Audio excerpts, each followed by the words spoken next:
What happened when a woman worth $2.4 billion counted out quarters to pay for a slice of pie she wouldn't even eat? The answer wasn't poverty. It was something far more sinister. This is a story of how a forgotten scarf unraveled a conspiracy that had stolen 15 years of a woman's life. This isn't some feel-good tale about rags turning to riches. This is about stolen identity, family betrayal, and one waitress who made a choice that most people wouldn't dare make. She refused to look away. Inside that scarf was a monogram stitched in silver thread. Inside that monogram was a name that should have been living in luxury, not counting pocket change. And inside that name was a secret so dangerous that powerful men had built an empire of lies to keep it buried.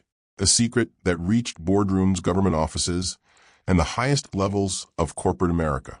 By the time you finish this story, you'll understand why some disappearances aren't accidents. They're orchestrated. And you'll see how a single act of kindness became the thread that pulled apart a carefully constructed web of deception. But what this waitress discovered when she returned that scarf would force her to answer one terrifying question. How far would you go to expose the truth if it meant risking everything you had left? For Maya Chun, Tuesday mornings at the Copper Kettle Diner meant survival. Nothing more. The fluorescent lights above the cracked vinyl booths hummed like trapped insects, casting everything in a yellow glow that made even fresh food look days old. The air hung heavy with the smell of burnt coffee and industrial cleaning products that never quite masked the underlying scent of grease that had seeped into every surface over decades. She'd been wiping down these same tables for 3 years now. 3 years since her mother's breast cancer diagnosis had turned their lives inside out. 3 years since medical bills had devoured her college fund, her savings, and every dream she'd carefully folded away for the future. Art school had become a fantasy she no longer allowed herself to remember. Now there was only the next shift, the next handful of tips, the next payment deadline. Her manager, Derek Paulson, watched her from behind the counter with the perpetual scowl of a man who saw profit margins in his sleep. He had the kind of face that looked like it had forgotten how to smile somewhere around 1987. Every spilled drop of coffee, every extra napkin, every moment she spent talking to a customer instead of turning tables. He calculated it all as money stolen directly from his pocket. Maya had learned to move through her shifts like a ghost, invisible, efficient, never complaining, never asking for time off, never giving Derek a reason to replace her with one of the dozen people who'd take her job in a heartbeat. The breakfast rush had ended. Her feet ached in the worn sneakers she'd been meaning to replace for 6 months. Her lower back sent up its usual complaints. She was 24 years old and felt 40. That's what happened when you worked doubles, 4 days a week, and spent your off days sitting in hospital waiting rooms that smelled like antiseptic and despair. She moved through the routine on autopilot, clearing table 7, stacking plates, wiping down the fake would surface. Her mind was already 3 hours ahead, calculating whether she had enough gas money to make it through the week, or if she'd be taking the bus again. Then she saw something that didn't belong in her world. The scarf draped over the back of the booth like it had been placed there deliberately, not forgotten. Maya's hand stopped mid-wipe. The fabric caught the harsh overhead light and seemed to drink it in, transforming it into something softer, deeper. The color reminded her of the ocean at midnight, a blue so dark it was almost black, with threads of silver woven through like moonlight on water. She picked it up carefully. The silk felt impossibly soft between her fingers, like holding liquid. This wasn't department store merchandise. This wasn't even expensive boutique material. This was the kind of thing her grandmother would have called an heirloom, the kind of thing that got passed down through generations, each were adding another layer of story. In the corner, barely visible unless you looked closely, was a monogram stitched in silver thread, CW. Maya's mind pulled up the memory of the woman who'd sat at table 7 less than an hour ago. Elderly, probably mid-70s. She'd moved with a careful deliberateness that spoke of either pain or fear. Maya couldn't tell which. Her hands had trembled when she'd lifted the teacup to her lips. Those hands had been wrinkled and liver-spotted, marked by age, but the nails were professionally manicured. Perfect oval shapes, clear polish that caught the light. The woman had ordered chamomile tea and a single slice of lemon meringue pie. She'd barely touched either, just sat there, staring at nothing, her fingers occasionally reaching up to touch the scarf around her neck. This scarf. When the check came, her credit card had been declined. Twice. Maya had watched the woman's face crumble just slightly before she'd recovered, reaching into her purse with shaking hands.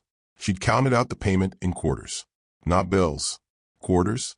Like someone who'd been scraping together change from coat pockets and car cup holders. But those manicured nails, that scarf, the way she'd held herself, straight-backed despite the tremor in her hands. Everything about her had whispered contradiction. You gonna stand there all day? Derek's voice cut through her thoughts like a saw blade. Maya turned. He was already moving toward her, hand outstretched. Lost and found. You know the drill. The lost and found box was a cardboard coffin in the storage closet where umbrellas and single gloves went to die. Nobody ever came back for anything. Derek would wait the required 30 days, then throw it all away or take home anything that looked valuable. I was thinking I could. Lost. And found. Derek's eyes had gone flat. We're not running a charity, Maya. Put it in the box and get back to work. Table 12 needs clearing. But Maya's fingers had already found the crumpled receipt still sitting on table 7. The credit card receipt Derek had tossed aside when it declined. There was a name printed at the top in faded thermal ink. Catherine Whitmore. She waited until Derek's attention shifted to a customer at the register. Then she pulled out her phone.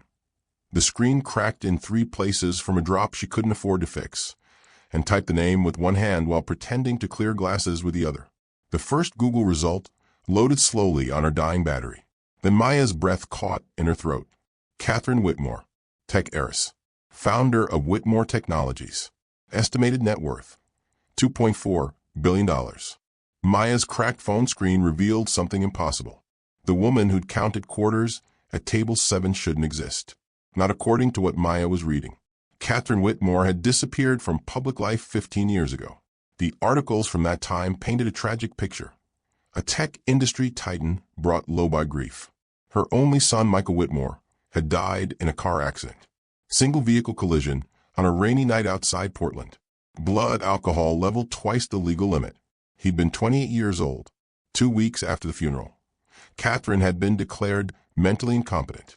The court documents were public record, buried in legal databases, but still accessible. Her nephew, Vincent Whitmore, had been granted conservatorship. For her own protection, the filing said, she was unstable, delusional, unable to manage her own affairs. Then she'd vanished. The photos on Maya's screen showed a different woman than the one who'd sat at table 7. This Catherine stood in boardrooms and on stage at tech conferences. Her silver hair was styled, her posture commanding. She wore power suits and gave keynote speeches about artificial intelligence and defense contracts. She stood surrounded by executives and politicians, all of them leaning slightly toward her, orbiting her gravity. Whitmore Technologies had been her creation. Started in a garage in the 90s, built into a billion-dollar company through military contracts and AI development. After she disappeared, Vincent had taken over as CEO. The company's stock had actually risen under his leadership. New contracts, expanded operations. By all accounts, he'd saved the company from the chaos of his aunt's mental breakdown. But Maya kept scrolling, kept searching, kept pulling threads. There were smaller articles, buried deeper. Questions that had been asked 15 years ago and then quietly dropped. Michael's accident. Some people had called it suspicious. The police report mentioned brake failure, but the official cause was drunk driving. A lawyer named Thomas Brighton had tried to challenge Catherine's conservatorship. He'd been disbarred 6 months later for unrelated ethics violations. A doctor named Sarah Okonkwo had been Catherine's personal physician. She'd lost her medical license around the same time, accused of malpractice in an unrelated case. Every person who'd been close to Catherine Whitmore 15 years ago had disappeared or been discredited. Maya stared at the phone screen, at the image of Catherine in her prime, standing in front of a Whitmore Technologies logo, at the date on the article, at the words estimated net worth, $2.4 billion. Why was a billionaire counting quarters? Where was her fortune? Where had she been for 15 years? And why did everyone who tried to help her end up destroyed? But what Maya didn't know was that searching that name had just triggered an alert in a downtown Seattle penthouse. And the man who received that alert had spent 15 years making sure Catherine Whitmore stayed buried. Maya stood in the storage closet, the scarf still in her hands. The smart thing would be to put it in the lost and found box. Clock out. Go home. Forget she'd ever seen a billionaire paying for pie with pocket change. People like her didn't get involved in people like that's problems. That was a rule she'd learned growing up. Keep your head down. Stay invisible. Don't ask questions that might have dangerous answers.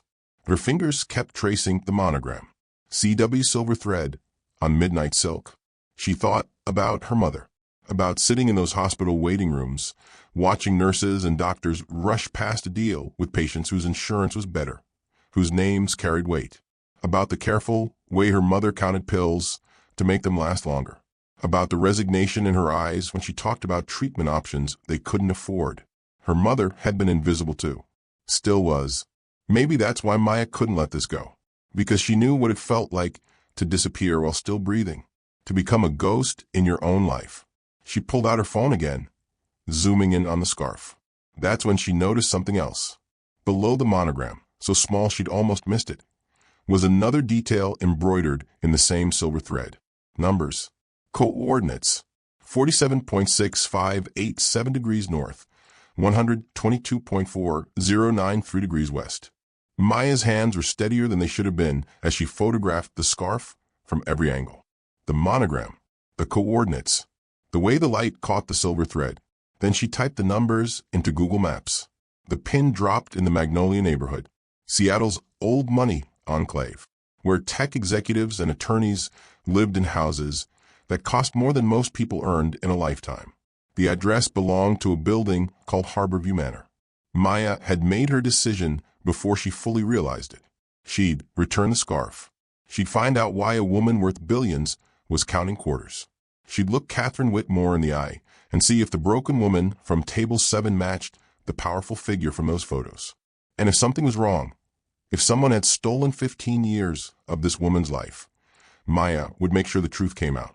The coordinates led to an address in the wealthy Magnolia neighborhood, but the house that waited there held secrets darker than Maya could imagine. The bus ride from downtown Seattle to Magnolia took 45 minutes and felt like traveling between planets. Maya watched through the smudged window as the landscape transformed. The pawn shops and check-cashing stores gave way to coffee shops with names like the Daily Grind instead of numbers. Then came boutiques, selling things nobody actually needed. Finally, tree-lined streets, where every house looked like it had been lifted from a magazine spread. She got off at the stop closest to the coordinates. Her worn sneakers felt conspicuous on sidewalks, so clean they might have been pressure-washed that morning. Women in yoga pants walked dogs that probably ate better than Maya did. Cars and driveways cost more than her mother's entire cancer treatment. This was a different world, one where Catherine Whitmore should have belonged. The address led her to a building that surprised her. Not a mansion, not even a house. Harborview Manor sat back from the street, a tasteful 3-story structure with manicured gardens and a discreet sign. It looked expensive in that quiet way that didn't need to announce itself. An assisted living facility, Maya realized, but the kind where residents paid more per month than most people earned in a year. The lobby smelled like lavender and furniture polish. Everything was cream-colored and soft-edged. Classical music played quietly from hidden speakers. Behind a curved desk sat a woman whose name tag read Paula Rodriguez, Resident Services. Paula looked up with a professional smile that didn't quite reach her eyes. She'd been trained to assess visitors in seconds, categorize them, determine their purpose, decide if they belonged. Maya watched the smile falter slightly as Paula took in her diner uniform, still smelling faintly of coffee and grease. "Can I help you?" The question carried an unspoken addition. "Or should I call security?" Maya held up the scarf like it was a passport. "I'm returning something. One of your residents left this at the diner where I work." "Catherine Whitmore?" Something flickered across Paula's face. Surprise, maybe? Or concern. "You have identification?" Maya pulled out her driver's license. Paula studied it longer than necessary, typed something into her computer, then looked back up with a different expression, more guarded. "Ms. Whitmore is in our memory care wing. Are you family?" "No, Memory care visits require family authorization. Paula's tone had shifted to bureaucratic finality. I can accept the item and ensure she receives it. But Maya had come too far to hand the scarf to a receptionist and walk away. She seemed really attached to it. I'd feel better giving it to her directly. Just 5 minutes. Paula's fingers drummed on the desk. Behind her professional mask, Maya sensed a battle being fought. Finally, Paula leaned forward slightly and lowered her voice. Memory care means dementia, honey. Ms. Whitmore has good days and bad days. Mostly bad. She probably won't even remember losing the scarf. A pause. But if you want to try, I'll bend the rules. 5 minutes. Second floor, room 237. Maya took the visitor badge Paula slid across the desk. As she walked toward the elevator, she heard Paula's voice barely audible. Hope you know what you're getting into. The second floor hallway was quieter. Thicker carpet. Locked doors with electronic keypads. Through open doorways, Maya glimpsed elderly residents in various states of decline. Some stared at televisions, showing programs they didn't seem to see. Others slept in chairs positioned by windows. A few wandered the hallway with the lost expression of people searching for something they couldn't name. Room 237 sat at the end of the corridor. The door was half open. Maya knocked softly. No response. She pushed the door wider and stepped inside. The room was small, institutional. A single bed with hospital corners. A dresser with nothing on top. A bathroom she could see through an open door. A window overlooking the gardens. Everything was beige and safe and completely impersonal. Like a hotel room where the previous occupant had been erased. This was where a billionaire lived. This was what $2.4 billion had become. But when Maya saw Catherine's room more carefully, everything she'd assumed shattered. The scratches on the underside of the nightstand were deliberate. Maya wouldn't have noticed if she hadn't dropped the scarf and bent to retrieve it. But there they were. Words carved into the wood with something sharp. A fingernail maybe, or a pin. They watch. They listen. Not safe. And below that in small letters, Michael didn't drink. Maya's heart hammered as she stood. Catherine Whitmore sat in the chair by the window, exactly as she'd been sitting at table 7. Same careful posture. Same trembling hands folded in her lap. But this time, she was staring directly at Maya. You came back. Catherine's voice was barely above a whisper. They always come back for it. Mrs. Whitmore, I brought the scarf. Catherine's eyes fixed on the midnight silk in Maya's hands. Something changed in her face. The vague confusion that had clouded her features sharpened into focus. Tears welled up and spilled down her weathered cheeks. You found it. Rebecca gave me that scarf. Before they took her. Maya moved closer, holding out the scarf. Catherine's hands reached for it with the reverence of someone touching something holy. She pressed it to her face, inhaling deeply. Lavender, Catherine said. She always smelled like lavender. The lucidity in Catherine's voice was startling. This wasn't the confused dementia patient Paula had described. This was someone fully present, fully aware. Mrs. Whitmore, I need to ask you something. Are you here voluntarily? Catherine's laugh was bitter and sharp. Voluntarily. That's a word Vincent loves. Everything is voluntary when you have no choice. She looked up at Maya with eyes that had gone hard. Who are you? Did Vincent send you? No, I'm nobody. I'm just a waitress who... There's no such thing as just anything. Catherine stood, moving to the window. Her back to Maya, she spoke to the glass. They're watching. They're always watching. The cameras, the staff. Vincent pays them well to keep me medicated and confused. Maya glanced around the room. She didn't see any cameras, but that didn't mean they weren't there. If you're being held here against your will, I can call someone. The police. Adult Protective Services. And tell them what? That the crazy old lady in the memory care wing claims she's being poisoned. Catherine turned back. Her hands had stopped trembling. I've been declared mentally incompetent. Legally, I'm not considered capable of making decisions. Vincent has conservatorship. Everything I say is dismissed as delusion. She moved closer to Maya, her movements suddenly precise. Not the careful, frightened shuffle from the diner, but the walk of someone who knew exactly what they were doing. But today, I skipped my morning medication, hid the pills under my tongue, and spit them out when the nurse left. So right now I'm clear. And right now I need you to listen very carefully. Catherine's fingers worked at the hem of the scarf, pulling at a loose thread. Something small and folded fell into her palm. She pressed it into Maya's hand, closing her fingers around it. Don't open it here. Don't look at it until you're somewhere safe. And whatever you do, don't trust. The door opened. A nurse stepped in, pushing a medication cart. She was young, early 20s, with a smile that seemed painted on. Her name tag read Ashley. Time for your afternoon meds, Mrs. Whitmore. Ashley's tone was the kind of cheerful people used with children and the mentally impaired. She glanced at Maya. And you must be the visitor Paula mentioned. I'm afraid visiting hours are ending. I was just leaving, Maya said. But Catherine had transformed. The clarity drained from her eyes, like water through a sieve. She looked confused again, smaller, lost. Who are you? Why are you in my room? I brought your scarf, Mrs. Whitmore. You left it at the diner. I don't know you. I don't know any scarf. Catherine's voice had gone querulous, frightened. She turned to Ashley. Who is this person? Ashley gave Maya an apologetic look that said, see, I told you. Dementia makes them forget things quickly. Don't take it personally. Maya watched as Ashley prepared the medication. Pills in a small paper cup. Water in a plastic cup. The pill bottles on the cart all had Catherine's name, but something about them looked wrong. The safety seals seemed loose, not fresh from pharmacy. Subscribe now. Some truths are too dangerous to miss. Catherine took the pills obediently, swallowing with water. But as Maya turned to leave, she caught Catherine's eye. For just a second, the confusion dropped. Catherine's gaze was sharp and clear. Her lips moved silently. Run. Maya's fingers tightened around the folded paper in her palm.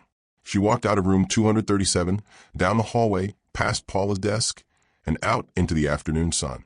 She didn't run, though her body screamed at her to. She walked at a normal pace to the bus stop, only when she was seated on the bus, 2 miles away from Harborview Manor. Did she open the paper Catherine had given her? The paper Catherine gave her contained 3 words that changed everything. Trust Dr. Okonkwo.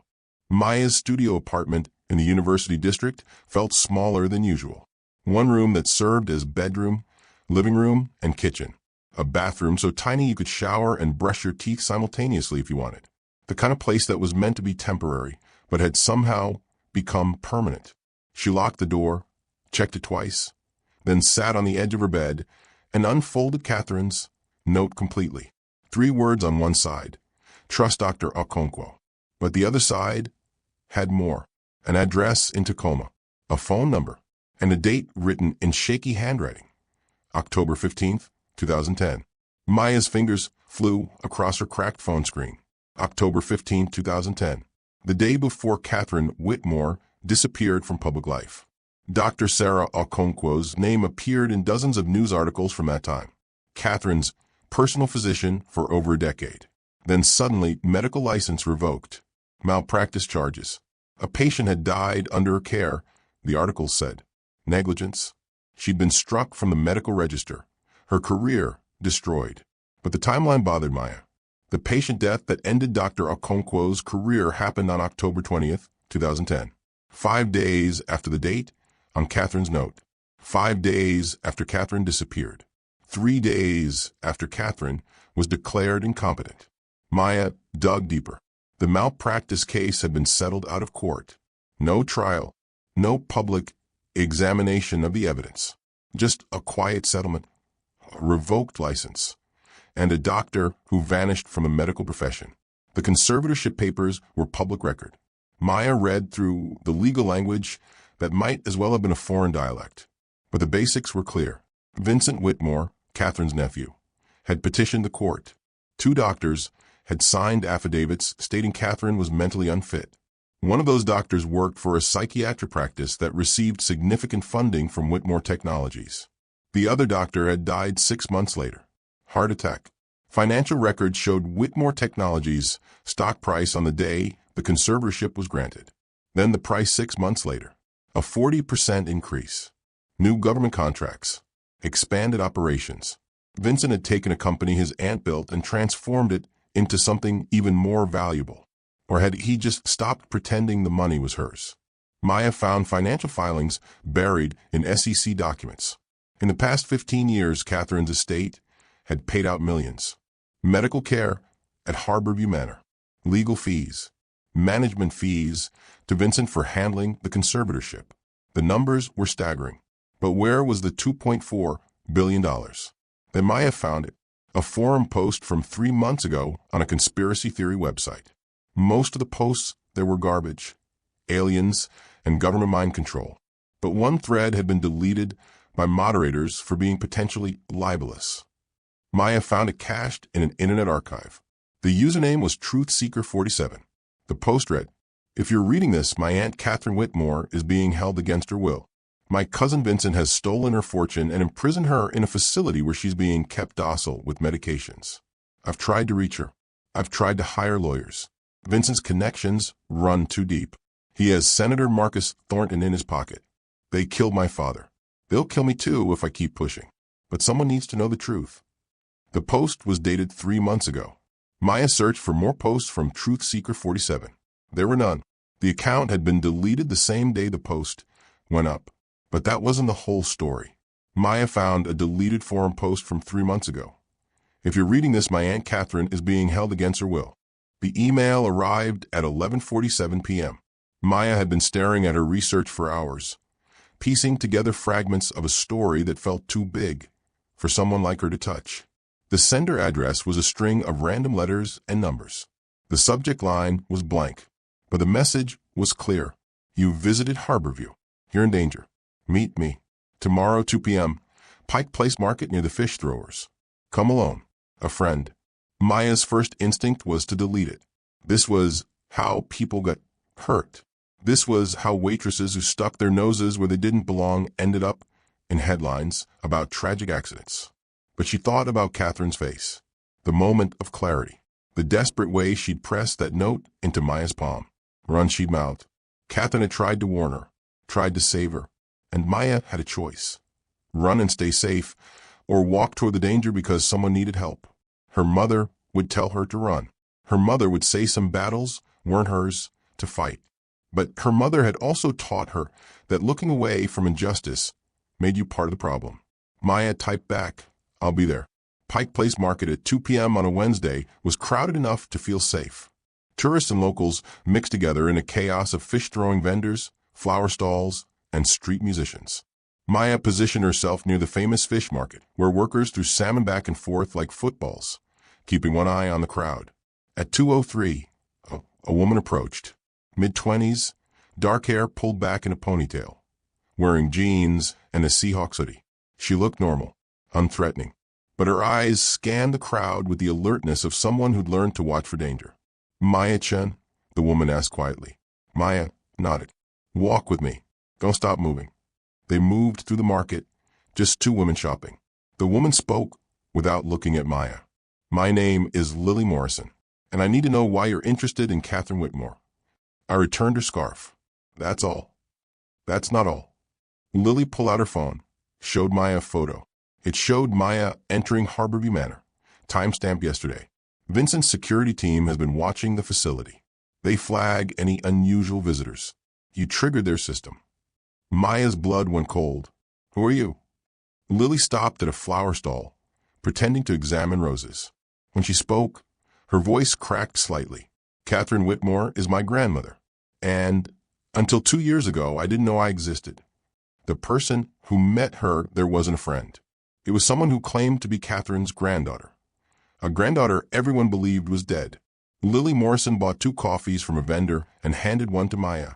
They sat on a bench overlooking Elliott Bay, far enough from other people to talk, without being overheard. The water stretched out gray and cold beneath a sky that threatened rain. "Michael Whitmore was my father," Lily said, wrapping both hands around her coffee cup. "But I never met him. My mother, Jennifer Morrison, died giving birth to me. Complications. She was only 23. Maya, listen, trying to reconcile this normal-looking woman with the dynasty she claimed to be part of. My maternal grandparents raised me in Spokane. They told me my father had died before I was born. They never mentioned the Whitmore name. Never told me about Catherine or the fortune or any of it. Lily's jaw tightened. They kept me hidden. On purpose. Why? Because Vincent paid them to. Lily pulled out her phone, scrolled through photos. I found out 2 years ago. Did one of those DNA ancestry tests for fun. You know, the kind where you spit in a tube and mail it off. I was curious about my heritage. She showed Maya the results. A family tree with branches leading back to names Maya recognized from her research. Whitmore, the Tech dynasty. At first I thought it was a mistake, but I started digging. Sealed adoption records. I hired a lawyer to unseal them. Court documents. Old news clippings about Michael's death that mentioned a girlfriend named Jennifer Morrison. It all connected. Maya studied Lily's face, looking for signs of deception. But all she saw was pain and anger in equal measure. My grandparents finally told me the truth when I confronted them. After Michael died, Vincent approached them, offered them $500,000 to raise me quietly. Never contact the Whitmore family. Never mention my father's name. He told them Catherine had gone insane with grief, and that any reminder of Michael would destroy her completely. And they took the money. They were working-class people who'd just lost their daughter and inherited an infant. $500,000 was life-changing. Lily's voice had gone flat. They thought they were protecting me. Protecting Catherine too, in a way. Vincent convinced them it was the kindest option for everyone. She swiped to another photo. This one showed a younger Lily standing outside Harborview Manor, holding a bouquet of flowers. When I found out who I was, I tried to contact Catherine. Called the facility. They said she had dementia and wasn't accepting visitors. I tried to visit anyway. Security turned me away. I hired lawyers. They got blocked by Vincent's legal team. Conservatorship laws are ironclad. He controls everything. The next photo showed documents, financial records, medical reports, security camera footage. So I hired a private investigator. Cost me everything I'd saved. But he was good, really good. He discovered Catherine's imprisonment, found evidence of forged medical records, documented the medication schedule that keeps her docile and confused. Lily's hands shook as she scrolled. He proved my grandmother is being held prisoner. Why didn't you go to the police? The FBI? With what? Hearsay from a PI? Vincent has connections everywhere. Senator Marcus Thornton is his college roommate. Half the judges in King County have received campaign contributions from Whitmore Technologies. My PI tried to gather enough evidence for a criminal case. But Lily's voice broke. She took a breath, steadied herself. 3 months ago, I posted about it online, tried to get attention. The post was deleted within an hour. That night, someone broke into my PI's office, stole his files, all his evidence. He dropped me as a client the next day, said he couldn't take the risk. She looked at Maya directly. That's when I realized I couldn't do this alone. I've been watching Harborview hoping for something, anything, that might give me an opening. Then you showed up. You visited Catherine. You spent time with her. The staff let you in. I just returned a scarf. You got further than I've gotten in 2 years. Lily leaned forward. Catherine gave you something, didn't she? I saw it on the security footage. She slipped you a note. Maya hesitated. Trust was dangerous. But Lily's story fit with everything she discovered. And Catherine's note had said to trust Dr. Okonkwo. Maybe that meant trust others who were trying to help. She gave me a name, Dr. Sarah Okonkwo. Lily's eyes widened. Catherine's old physician, the one Vincent destroyed. You know about her? My PI found her, but she wouldn't talk to him. She's terrified.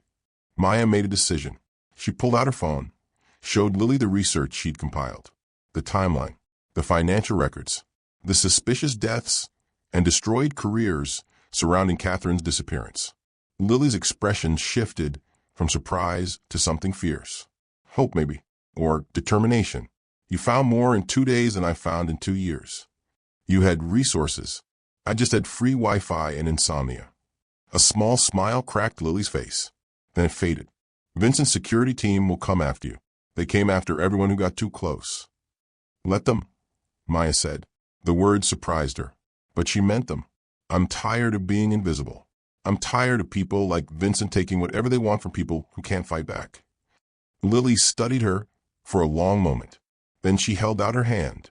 Partners? Maya shook it. Partners. I can access Catherine. You have resources and connections. Together, maybe we can actually do this. We need Dr. Okonkwo. She's the key. If she kept Catherine's real medical records, that's proof of what Vincent did. Let me find her, Maya said. And we make her understand that staying silent isn't protecting her anymore. It's protecting him. They left the market separately, 10 minutes apart. Maya walked to the bus stop, aware of every person around her, every car that slowed down, every shadow that might be following. What neither woman knew was that Vincent's head of security had been following Maya since her first visit to Harborview. The community clinic in Tacoma sat wedged between a laundromat and a check-cashing store. The paint was peeling. The sign was faded. This was where people came when they couldn't afford real health care, when they needed a doctor who wouldn't ask about insurance or immigration status. Inside, the waiting room smelled like antiseptic and desperation. Plastic chairs bolted to the floor. A television playing a cooking show nobody watched. Children with runny noses. Elderly people with prescriptions they couldn't fill. Dr. Sarah Okonkwo worked here now. A doctor who'd once treated billionaires and tech executives, now seeing patients who paid in crumpled bills and gratitude. Maya and Lily waited for 3 hours. When Dr. Okonkwo finally appeared in the waiting room doorway, calling for the next patient, Maya recognized her from the photos. She'd aged more than 15 years, should account for. Her hair had gone completely gray. Deep lines bracketed her mouth, but her hands were steady as she held the patient chart. Maya stood. Dr. Okonkwo, we need to talk to you about Catherine Whitmore. The chart slipped from Dr. Okonkwo's fingers. Her face went pale. I don't know that name. Please, Lily said. I'm her granddaughter. Dr. Okonkwo's eyes darted around the waiting room. Other patients were watching, now curious. I'm working. I can't. Catherine is being held prisoner, Maya said quietly. You know it. We know it. And we need your help to free her. Something shifted in Dr. Okonkwo's expression. Fear mixed with something else. Guilt, maybe. Or rage that had been buried for too long. Back in trance. 20 minutes. She turned and disappeared into the examination rooms. They waited in the alley behind the clinic. The smell of garbage mixed with exhaust from the street. Rain had started falling. Seattle's perpetual drizzle that soaked through everything eventually. Dr. Okonkwo emerged wearing a jacket over her scrubs. She lit a cigarette with shaking hands. I quit smoking 15 years ago. Started again last month. Funny how old habits come back when you're scared enough. We're not here to threaten you, Lily said. Everyone who asks about Catherine is a threat. That's what I learned. Dr. Okonkwo took a long drag. You think you're the first? There was a lawyer, a journalist, a PI asking questions. They all disappeared or stopped asking. What happened 15 years ago? Maya asked. Dr. Okonkwo laughed, but there was no humor in it. What happened is I lost everything because I wouldn't lie. The story came out in pieces, between cigarette drags and long pauses. Dr. Okonkwo had been Catherine's personal physician for 12 years. She'd seen Catherine through the grief of losing Michael. It was devastating, she said, the kind of grief that breaks people. But Catherine had been handling it, seeing a therapist, leaning on her work. She was sad, not insane. Then Vincent appeared with 2 other doctors and a lawyer. They wanted Dr. Okonkwo to sign papers declaring Catherine mentally incompetent, suffering from delusional grief, unable to make rational decisions. I examined her myself, Dr. Okonkwo said. Catherine was grieving, yes, but she was lucid, rational, fully capable of managing her own affairs. I told Vincent, absolutely not. What happened next destroyed her life systematically. A patient Dr. Okonkwo had been treating for years, a man named Robertson with terminal liver disease, died unexpectedly. Suddenly, there were allegations of medication errors, an investigation, evidence that appeared from nowhere showing Dr. Okonkwo had prescribed wrong dosages. I didn't make those errors, Dr. Okonkwo said. Her voice had gone hard. The medication records were falsified. I know they were, but I couldn't prove it. Vincent's lawyers buried me. My malpractice insurance settled to avoid trial. My license was revoked. My marriage fell apart under the stress. I lost everything. But you kept Catherine's records, Maya said. Dr. Okonkwo's head snapped up. How did you know? Because you're a good doctor, and good doctors keep records. For a long moment, Dr. Okonkwo just stared at them. Then tears started flowing down her weathered face. 15 years of guilt and fear and rage spilling out. I kept copies of everything. Catherine's mental health evaluations, her blood work, her medication history, all of it proving she was completely competent. I've kept them for 15 years, terrified Vincent would find out, terrified to use them, but unable to destroy them because they were the only proof I had that I wasn't crazy, that I didn't imagine what he did. We need those records, Lily said. Please, help us free her. Dr. Okonkwo dropped her cigarette, crushed it under her shoe. If I give you these records, Vincent will know. He'll come after me. He's already taken everything from you, Maya said. What else can he take? My life. But even as Dr. Okonkwo said it, something was changing in her face. The fear was giving way to anger. I've been afraid for 15 years. Afraid every day. Living in this limbo where I'm not quite alive, but not quite allowed to die. Maybe it's time to stop being afraid. She pulled out her phone. I'll get you the records. But you need to understand something. What Vincent did to Catherine. It wasn't just about greed. Michael found something. Something that would have destroyed not just Vincent, but people much more powerful than him. What did Michael find? Lily asked. Financial fraud in Whitmore Technologies. Defense contract overcharges. Money being funneled through shell companies. Michael told Catherine about it 2 days before he died. He was going to go public. Dr. Okonkwo's voice dropped to barely above a whisper. The car accident wasn't an accident. The brake lines were cut. The drunk driving story was a cover. Michael was murdered because of what he knew. The words hung in the rain-damp air like poison. Michael had discovered financial fraud in Whitmore Technologies. The car crash was murder. Maya's apartment door was locked just as she left it. But the moment she stepped inside, she knew someone had been there. The feeling hit her like cold water. That primal recognition that her space had been violated. Nothing was obviously disturbed. Nothing broken or stolen. But small things were wrong. Her laptop, which she always left closed, sat slightly open. The stack of bills on her counter had been shuffled through and rest-tacked in a different order. The closet door, she always kept shut, stood open an inch. They'd been careful, professional. They wanted her to know they'd been here without leaving evidence she could report to the police. Maya's hands shook as she checked her laptop. Her browser history had been accessed. Every search about Catherine Whitmore, Vincent, Whitmore Technologies. They knew exactly what she'd been researching. Her phone rang. Derek's name appeared on the screen. Maya, what the hell did you get yourself into? Her stomach dropped. What happened? Some guy came into the diner this afternoon. Corporate type. Expensive suit. Asked about you. Wanted to know your schedule, where you lived, if you've been acting strange lately. Derek's voice was tight. I told him I don't give out employee information. But Maya, he wasn't asking. He was threatening. Said there could be health code violations found if I wasn't cooperative. Did you tell him anything? Hell no. I don't like you much. But I'm not ratting out my employees to corporate thugs. But Maya, be careful. This guy had the kind of face that said he gets paid to make problems disappear. The call ended. Before Maya could process it, her phone rang again. Lily, they hit my apartment. Lily's voice was breathless, panicked.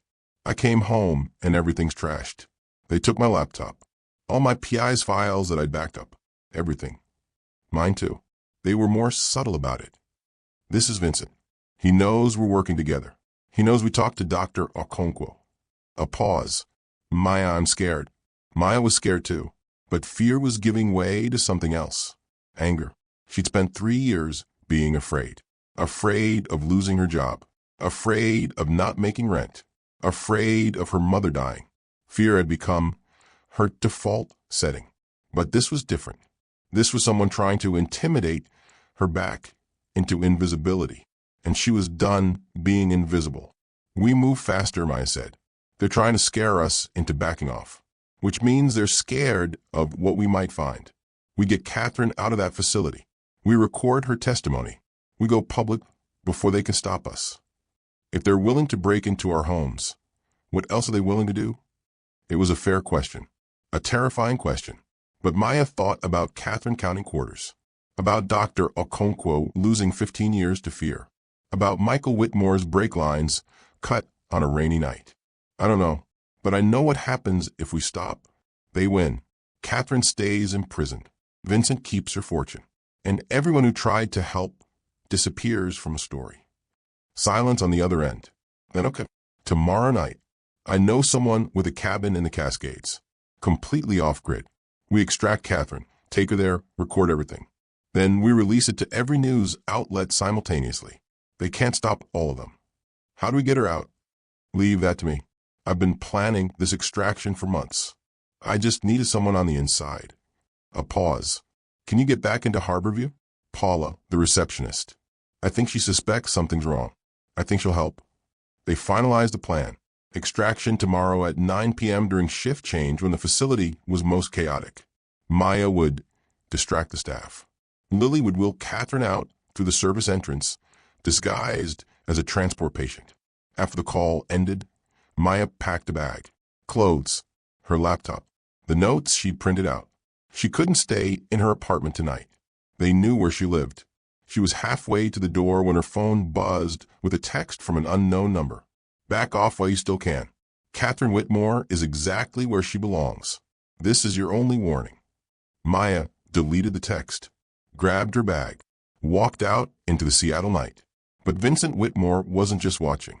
He was already 3 steps ahead. The extraction went smoother than Maya had dared hope.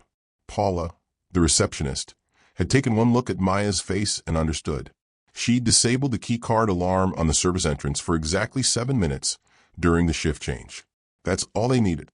Maya created a distraction in the common room, knocked over a tray of medication cups, apologized profusely while nurses scrambled to sort out which pills belonged to which residents. In the chaos, Lily appeared in scrubs she'd stolen from a medical supply store, pushing a wheelchair. Catherine, finally clear-headed after skipping 2 days of medication, had walked calmly to the chair and let herself be wheeled out. No alarms, no security, no dramatic chase scene. Just 2 women rescuing a 3rd woman from a prison disguised as healthcare. The drive to the Cascades took 2 hours. Lily's friend's cabin sat deep in the woods, accessible only by a dirt road that turned to mud in the rain. No neighbors for miles. No cell signal. Just silence and trees and the sound of rain on the roof. Catherine sat by the fireplace, wrapped in blankets. Without the medications clouding her mind, she looked different. Older, yes, worn by 15 years of chemical imprisonment, but present, sharp, fully herself. Maya set up her phone to record. Lily positioned it on a bookshelf, the camera aimed at Catherine. They had one chance to get this right.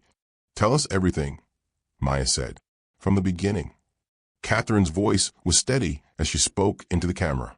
She told the story of Michael's discovery, how he'd been doing routine audits of Whitmore Technologies and found discrepancies in the defense contracts. Millions of dollars being overcharged to the government, money disappearing into shell companies. When he dug deeper, he found Vincent's name on everything. Michael had been horrified. He'd gone to Catherine immediately. They'd planned to hire forensic accountants, gather irrefutable evidence, then report it to federal authorities. But they'd needed time to build an airtight case. They never got that time. 3 days later, Michael was dead.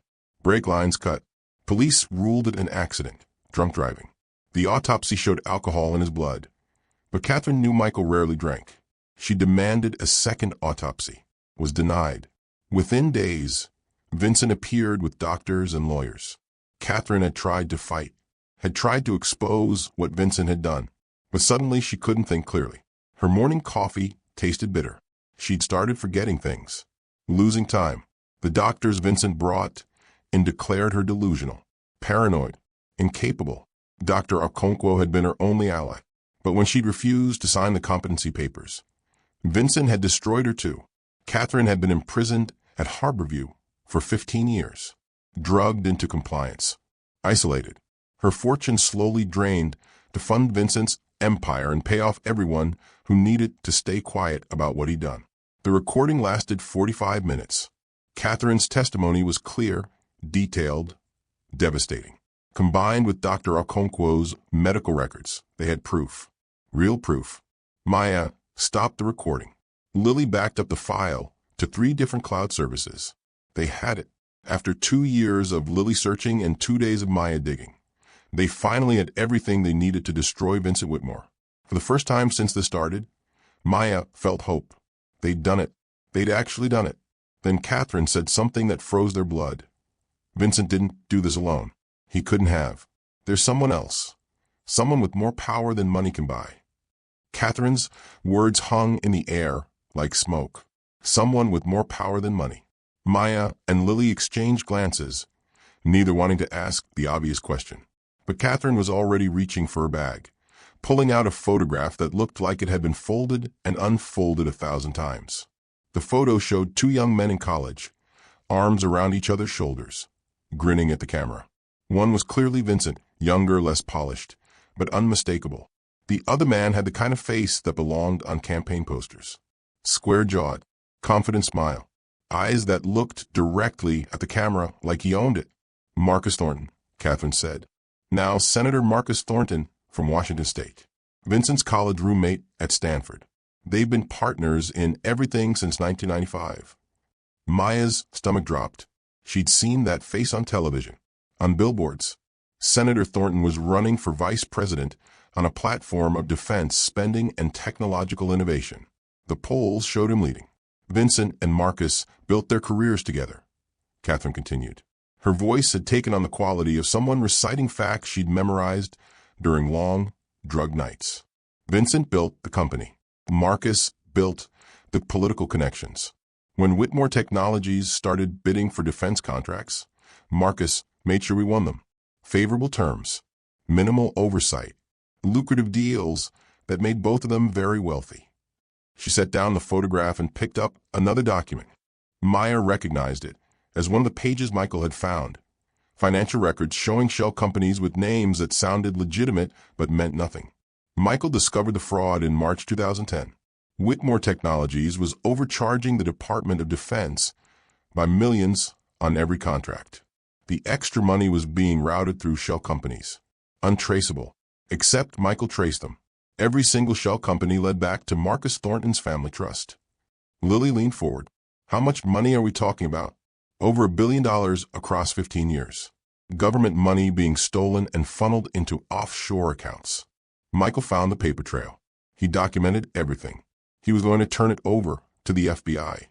Catherine's hands trembled as she spoke. Not from medication this time, but from the memory. He told me on a Tuesday. We sat in my office and he showed me everything. I was horrified.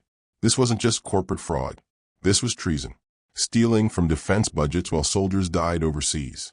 I told Michael we'd hire the best forensic accountants. We'd build an ironclad case. We'd do this right. Her voice cracked. Friday night he was dead. The brake lines, the rainy road, the alcohol in a system that Catherine swore he'd never consumed voluntarily. Maya felt sick thinking about it. A murder disguised as an accident. A young man killed for trying to do the right thing. I knew immediately, Catherine said. Michael didn't drink. Not like that. I demanded a second autopsy. The police refused. I tried to push. Tried to investigate. That's when Vincent came to visit me. She closed her eyes, remembering. He brought Marcus with him. They sat in my living room and drank my coffee and told me how sorry they were about Michael's accident. How tragic. How senseless. Then Marcus mentioned my daughter Rebecca. How vulnerable she was. How terrible it would be if something happened to her care facility. A fire. A medication error. These things happen in places that care for the disabled. Maya felt cold. They threatened your daughter. They threatened her life. And then they drugged my coffee right there in my living room. I remember feeling dizzy, confused. The next few days are a blur. Doctors I didn't know examining me. Papers I couldn't read clearly. Vincent's voice, always Vincent's voice, telling everyone I was delusional. That grief had broken my mind. Dr. Okonkwo had refused to sign the competency papers, so Vincent had destroyed her, and every other doctor had been on his peril. Within 2 weeks, I was declared incompetent. Conservatorship granted to Vincent. I was moved to Harborview Manor, where the staff was paid very well to keep me medicated and compliant. 15 years of chemical fog. 15 years of watching my fortune drain away to cover up their crimes and pay off anyone who needed silencing. Catherine pulled out another document, a financial statement. My $2.4 billion has been reduced to roughly $200 million. The rest is gone, hidden in offshore accounts controlled by Vincent, used to pay off witnesses, fund Marcus's political campaigns, by silence from anyone who got too close to the truth. And now Marcus is running for vice president, Lily said quietly. If he wins, they're untouchable. Catherine's eyes were hard. Vice President of the United States, with the power and protection that comes with that office. They'll bury this so deep no one will ever find it. They'll discredit anyone who tries. They've had 15 years to perfect their system. They know how to make problems disappear. Maya thought about her apartment being searched, the threats, the systematic destruction of everyone who tried to help Catherine. This wasn't just about money anymore. This was about power at the highest levels. We have your testimony, Maya said. We have Dr. Okonkwo's medical records. We have proof. You have proof that will get you killed. Catherine's voice was flat. Do you understand what you're fighting? A sitting U.S. senator, a tech CEO with unlimited resources. They've murdered before. They'll murder again. The cabin suddenly felt very small, very isolated. Maya realized how easy it would be for them to disappear out here. No witnesses. No evidence. Just 3 women who'd gotten too close to secrets that powerful men needed kept. Subscribe before they make the truth disappear. But Lily's jaw was set. Then we go public fast. We release everything simultaneously to every news outlet we can find. Make it impossible to suppress. And what about Rebecca? Catherine's voice broke on her daughter's name. The moment Vincent realizes I'm gone, the moment this story breaks, what do you think happens to her? Maya asked the obvious question that had been building since Catherine mentioned her daughter. If they killed Michael, why keep you alive? Why not just kill you too and take everything? Catherine's answer made the room go cold. Because they have my daughter. The words fell like stones. Maya and Lily stared at Catherine, trying to process what she just said. Daughter? Lily's voice was barely above a whisper. Michael has a sister? Catherine nodded slowly. Rebecca. She's 43 now, born 3 years before Michael. She has severe cerebral palsy, nonverbal, requires round-the-clock care. She's been in a specialized facility in Oregon since she was 18. Maya's mind raced. There had been no mention of a daughter in any of the articles she'd read. No photographs. No records. It was like Rebecca Whitmore had been erased from existence. I kept her private, Catherine said. Her voice had gone soft, maternal. The tech world was brutal in the 80s and 90s. Admitting I had a disabled child would have been seen as weakness, distraction. I was already fighting to be taken seriously as a woman in a male-dominated industry. I couldn't afford to give them ammunition. She pulled out her wallet with shaking hands. Inside was a photograph, worn from handling. A young woman with Catherine's eyes and a smile that lit up her face despite the wheelchair and the obvious physical challenges. Rebecca. I visited her every week. She couldn't speak, but she knew me. Knew Michael. She loved silk scarves. The texture against her skin calmed her. This scarf, Catherine touched the midnight blue fabric, was the last gift she gave me. Our last visit before Vincent locked me away. The timeline clicked into place in Maya's mind. Vincent threatened her. The day after Michael's funeral, Vincent came to my house. Marcus was with him. They showed me photographs of Rebecca in her care facility, told me how vulnerable she was, how accidents happen in places like that. Medication errors, choke hazards, falls. They made it very clear that my cooperation was the only thing keeping her safe. Tears streamed down Catherine's face now. Every month for 15 years, they've shown me proof-of-life photos. Rebecca in her room, Rebecca in the gardens. Always dated, always current. The message was clear: she's alive because I stay quiet and drugged and compliant. Lily's face had gone pale. I have an aunt. This whole time, I had an aunt and didn't know. Vincent made sure of that. He erased Rebecca from every record he could access. paid the care facility director enormous sums to keep her location secret, changed her last name in their system, made it impossible for anyone to connect her to the Whitmore family. Maya's heart ached watching Catherine. 15 years of imprisonment. 15 years of being shown monthly reminders that her daughter's life hung by a thread. The psychological torture was almost worse than the physical captivity. "Why did you leave the scarf at the diner?" Maya asked gently. Catherine's laugh was broken. Desperation, madness, hope. I'd skipped my medication that morning, hid the pills. My mind was clear for the first time in weeks. I knew I had maybe a few hours before they'd realize and dose me again. I went to that diner because it was public, because I thought maybe, just maybe, someone would notice. Someone would care. She looked at Maya directly. I left the scarf deliberately. It was the only thing I had that proved I existed before Vincent took everything. Rebecca's gift. Our last connection. I thought if someone found it, if someone cared enough to try to return it, maybe they'd see something was wrong. Maybe they'd ask questions. "I did," Maya said quietly. "You did." Catherine's smile was sad. "You were the first person in 15 years who looked at me and saw a human being instead of a demented old woman. You saw the contradiction, and you couldn't let it go." Lily stood abruptly, pacing. "We can't go public without getting Rebecca to safety first. The moment this story breaks, Vincent will know. If he's willing to kill Michael, he won't hesitate to kill Rebecca to eliminate the leverage and tie up loose ends. We have to extract her," Maya said, "before we do anything else." Catherine shook her head. "You don't understand. I don't even know exactly where she is. The facility is somewhere in Oregon, but Vincent never told me the actual location. Just showed me the photos. It could take weeks to find her. We don't have weeks." But Maya was staring at the photographs Catherine had shown them. The monthly proof of life photos. Something about them bothered her. She spread them out on the table, studying each one carefully. Same room, same decorations on the walls, same view out the window. But the dates were different. Months apart, years apart. And then Maya saw it. In a photo dated January 2015, there was a small Christmas wreath still hanging on the wall. In a photo dated December 2018, the exact same wreath was in the exact same position. Same ribbons, same artificial berries, identical. In another photo from June 2020, there were flowers in a vase by the window. In a photo from June 2016, the exact same flowers in the exact same vase. Same arrangement, same angle. But Maya noticed something in the proof of life photos. A detail Catherine had missed. A detail that changed everything. "These photos are fake." Catherine looked up sharply. "What?"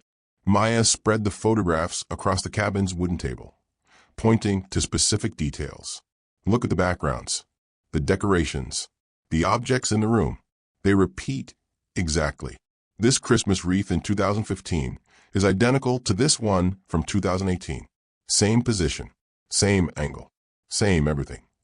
She pulled out her phone, zooming in on the images she'd photographed. And these flowers, June 2016 and June 2020, for years apart. But the flowers are identical. Same petals, same leaves, same water level in the vase. Real flowers don't stay fresh for 4 years. Lily leaned in, her eyes widening. "He's been reusing old photos. Or staging them," Maya said.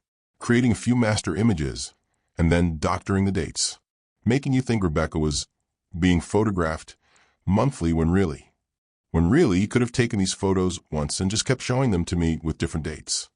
Catherine's voice was hollow. 15 years of psychological torture based on photographs that might have been taken in a single day.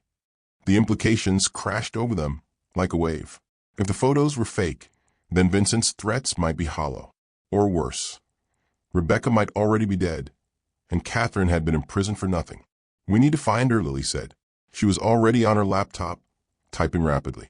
"The facility has to be licensed in Oregon. There can't be that many places that specialize in severe cerebral palsy care." Maya pulled up her own search on her phone. What was Rebecca's birthday? April 12, 1982. They worked in tandem, cross-referencing facilities, searching records, following digital breadcrumbs. Lily had resources Maya didn't: access to databases, investigative tools, contacts in the healthcare industry. An hour passed. Then two. Finally, Lily's screen lit up. Got it. Peaceful Meadows Care Center outside Portland. They specialize in severe disabilities. High-end facility. Very private. Very expensive. She clicked through to the facility's information. Then her face changed. Oh my God. The director is Kenneth Walsh. And Kenneth Walsh received a $50,000 payment from a shell company called Thornton Holdings, LLC, in 2010, right after Catherine was institutionalized. Vincent paid him off, Maya said. More digging revealed that Kenneth Walsh had been receiving annual payments ever since. Huge sums to keep Rebecca hidden, to prevent any contact with Catherine, to maintain the fiction that she was in danger. But is she actually there?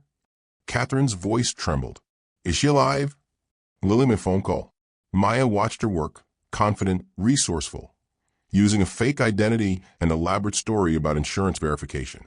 10 minutes later, she hung up with tears in her eyes. She's there. Rebecca Whitmore. They have her listed under a different last name. Rebecca Morrison, same as Lily's, but it's her. Date of birth matches. Medical history matches. And according to the staff member I spoke to, she's doing well. Healthy. She just had her weekly physical therapy session. Catherine collapsed. The relief was so overwhelming it physically buckled her. Lily caught her, held her while she sobbed. 15 years of fear releasing all at once. He lied, Catherine said through her tears. 15 years of showing me those photos. 15 years of threatening her life. And it was all lies. She was never in danger. He just needed me to believe she was. Maya felt rage burning in her chest. The cruelty of it. The systematic, psychological torture. Vincent hadn't just stolen Catherine's fortune and freedom. He'd stolen 15 years of her daughter's life. 15 years they could have spent together. We can get her, Lily said. I can be there in 4 hours. Pick her up. Bring her here. Kenneth Walsh might be corrupt, but he's not going to stop a family member from taking Rebecca home. Especially not if I show up with legal documents. Maya looked at her phone. The timestamp showed 2:47 a.m. How long before Vincent realizes Catherine's gone from Harborview? Morning shift starts at 7, Catherine said. They'll notice I'm missing during breakfast rounds. So we have about 4 hours. Not enough time, Maya said. But we don't need enough time. We just need to move faster than Vincent can respond. They had 48 hours before Vincent's security detail would discover Catherine was missing from Harborview. The plan came together with the desperate efficiency of people who knew they were running out of time. Dr. Okonkwo, contacted by phone, agreed to prepare her testimony and medical records for immediate release. Lily coordinated with a private investigator she'd worked with before, someone willing to help extract Rebecca and provide security. Maya called in the biggest favor of her life. Her mother's oncologist had a sister who worked as an investigative journalist for a major Seattle news network. Amanda Price. Maya had met her once in a hospital waiting room. They'd talk for hours about justice and truth and the stories that never got told because powerful people made them disappear. Amanda answered on the third ring despite the early hour. This better be good. It's better than good, Maya said. I have proof that Senator Marcus Thornton and tech CEO Vincent Whitmore murdered a whistleblower, imprisoned his mother for 15 years, and stole over $1 billion from the Department of Defense. And I have the victim on video telling the whole story. There was a long pause. I'm listening. By 6 a.m., Lily was on the road to Portland with the private investigator. By 8 a.m., they were at Peaceful Meadows Care Center. Kenneth Walsh tried to refuse. Lily showed him legal documents proving her relationship to Rebecca, threatened him with exposure of the bribery payments, and walked out 30 minutes later with her aunt. Rebecca's reunion with Catherine was filmed on Maya's phone. The moment Rebecca recognized her mother, recognized her despite 15 years of separation, she made a sound. Not words, but pure emotion, joy and recognition and love. Catherine held her daughter and sobbed while Maya captured every second. By noon, they had everything. Catherine's testimony, Dr. Okonkwo's medical records, financial documents showing the shell companies, proof of Kenneth Walsh's bribery, Rebecca's care records showing she'd been hidden under a false name, Michael's original research that had started everything. The evidence package was airtight. Devastating. Career-ending. Life-destroying. Now they had to decide. FBI first or public first? FBI could be compromised, Lily said. Marcus Thornton has connections everywhere. We send this to the wrong person, and it disappears. Public first, Maya agreed. Amanda Price has agreed to run the story. Live broadcast interview tomorrow evening. Prime time. She'll release the evidence simultaneously online. By the time Vincent and Marcus know what's happening, it'll be everywhere. Catherine looked uncertain. Once we do this, there's no going back. Vincent will come after us with everything he has. He's already coming after us, Maya said. At least this way, the truth comes out first. They transmitted the evidence package to Amanda through encrypted channels. Set the interview for 6 p.m. the following evening. 42 hours away. They just had to stay hidden and alive until then. The cabin felt safer with Rebecca there. Lily had brought medical equipment and medication. Rebecca couldn't speak, but her eyes were bright and aware. She held Catherine's hand and didn't let go. For the first time in 15 years, Catherine looked whole. Maya should have felt relief. They'd done it. They'd gathered the evidence, rescued Rebecca, set up the exposure that would destroy Vincent and Marcus. Victory was 42 hours away, but Vincent had one final card to play, and it involved making Maya disappear permanently. Maya arrived at the television station 90 minutes early. Amanda Price had requested they come separately to avoid drawing attention. The building sat in downtown Seattle, glass and steel reaching toward a gray sky that promised rain.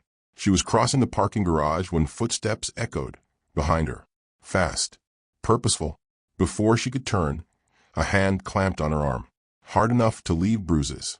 Ms. Chin, we need to talk. The man was massive, 6'4" of muscle poured into an expensive suit that couldn't quite hide the security training underneath. His grip was professional, painful, but not damaging. His face was blank in the way of people paid to do unpleasant things without emotion. My name is Travis Nolan. I work for Vincent Whitmore, and you're about to make a very serious mistake. Maya's heart hammered, but she kept her voice steady. Let go of me.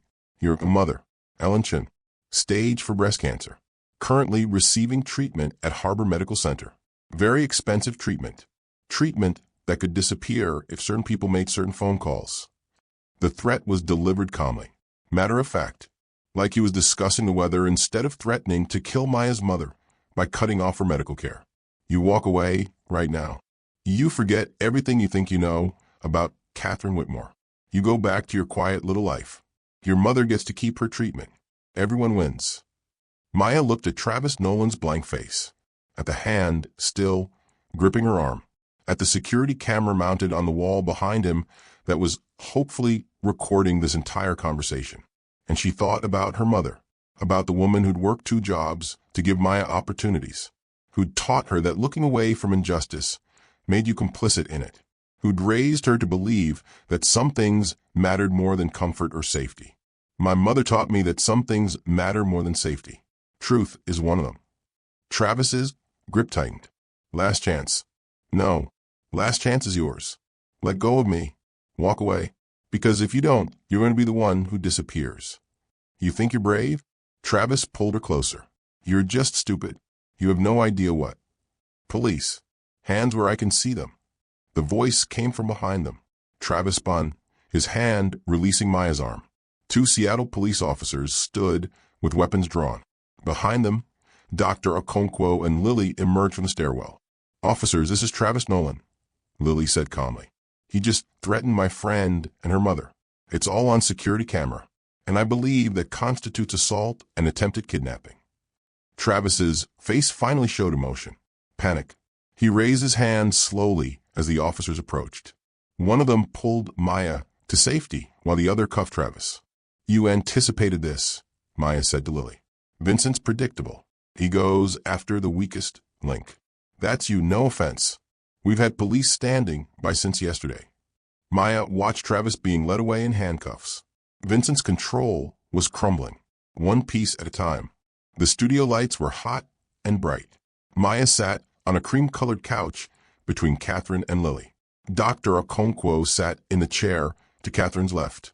Rebecca's wheelchair was positioned next to her mother, and Rebecca's aide sat nearby, ready to assist if needed. Amanda Price sat across from him, perfectly professional in a navy suit. Behind the cameras, producers and technicians moved with quiet efficiency. This was going out live.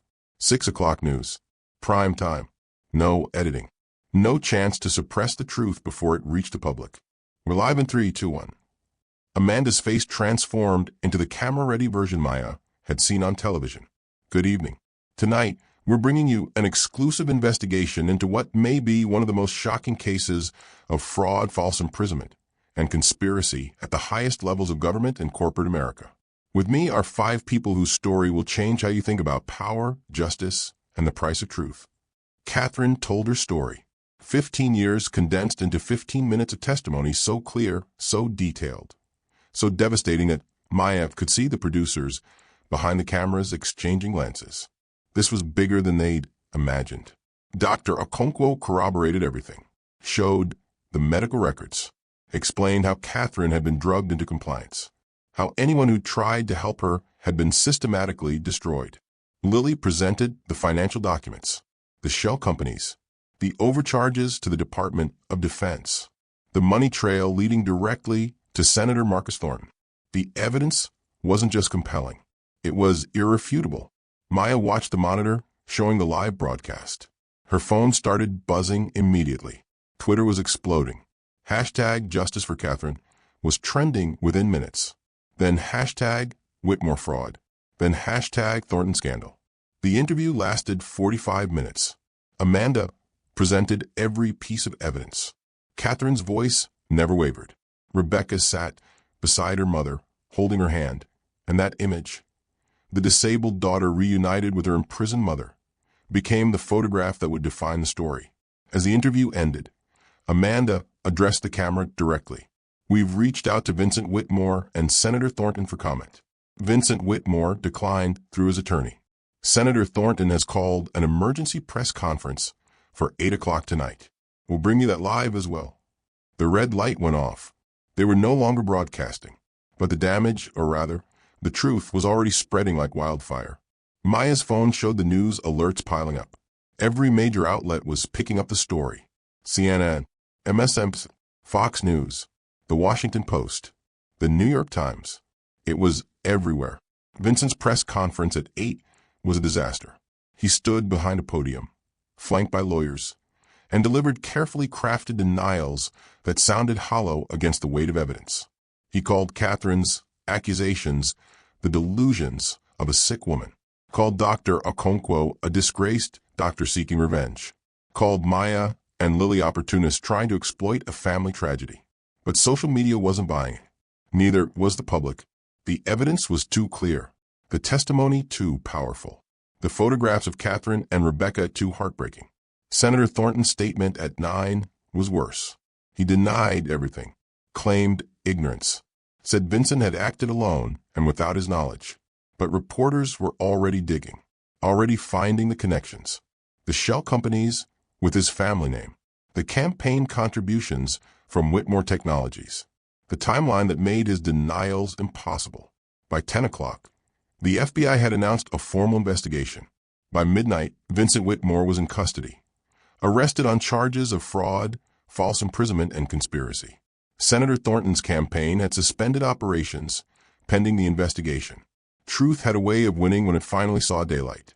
3 months felt like 3 years and 3 minutes simultaneously. The trial had been fast by legal standards. Vincent's attorneys had tried to delay, but the evidence was overwhelming and the public pressure immense. Nobody wanted to be seen protecting a man who'd imprisoned his aunt and stolen from the military. Maya stood outside the courthouse as the verdict was read. Guilty on all counts.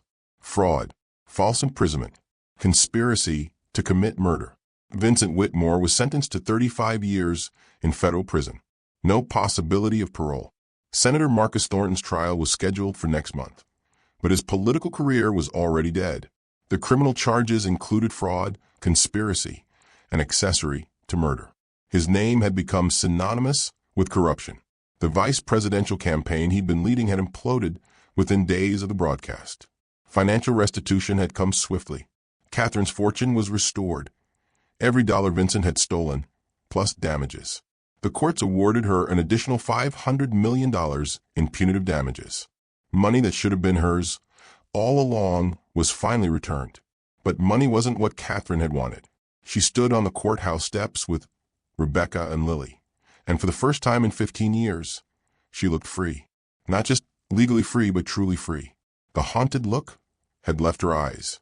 The careful way she'd moved, like every gesture might be monitored, was gone. She'd moved back into her family home with Rebecca and Lily. The house had been maintained by staff during her imprisonment, preserved like a museum. Now it was alive again, filled with laughter and family dinners and the sound of Rebecca's joy when she recognized flowers in the garden or felt silk scarves against her skin. Dr. Sarah Okonkwo's medical license had been restored. The malpractice charges were formally vacated. Her reputation, destroyed 15 years ago, was being rebuilt. Several hospitals had offered her positions. She'd chosen to continue working at the community clinic in Tacoma, but now by choice rather than necessity. Catherine had made a substantial donation to the clinic in Dr. Okonkwo's name. Maya's life had transformed in ways she couldn't have imagined.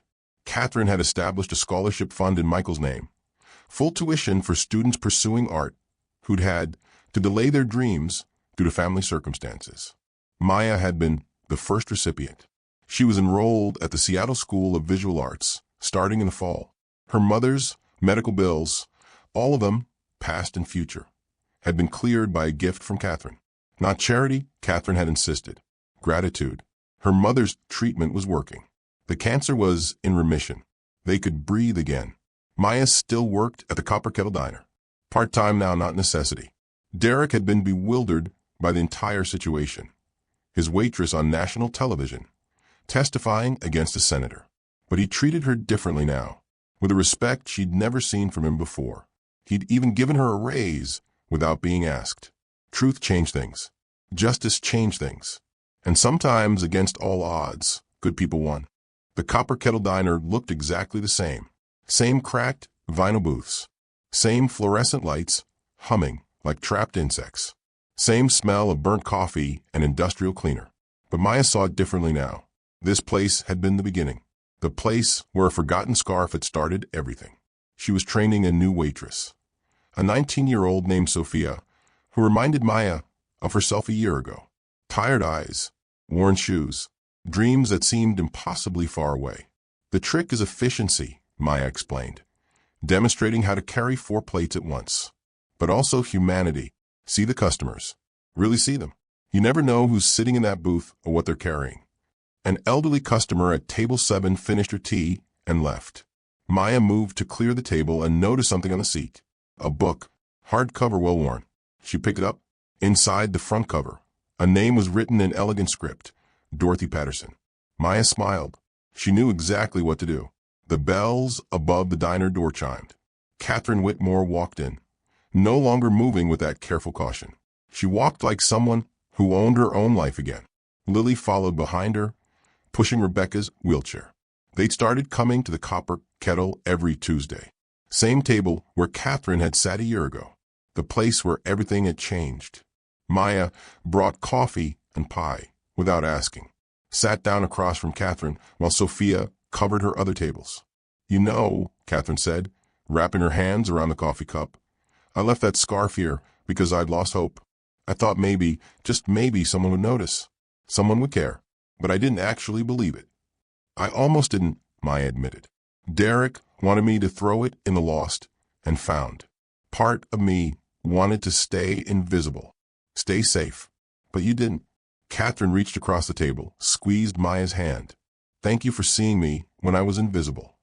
Thank you for being worth seeing. Rebecca made a soft sound, her version of agreement. She reached out to touch the scarf Catherine wore now. The same midnight blue silk. The same monogram. CW. The scarf that had started everything. Sometimes the smallest acts of kindness revealed the biggest truths. A forgotten scarf. A moment of caring when it would have been easier to look away. A choice to get involved when every instinct screamed to stay safe. That's all it took to change everything.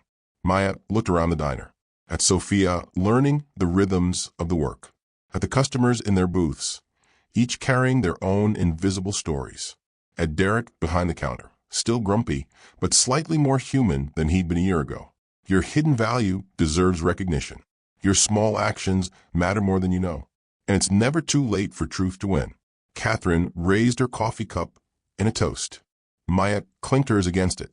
Rebecca's aide helped her lift her juice cup to join them. To second chances.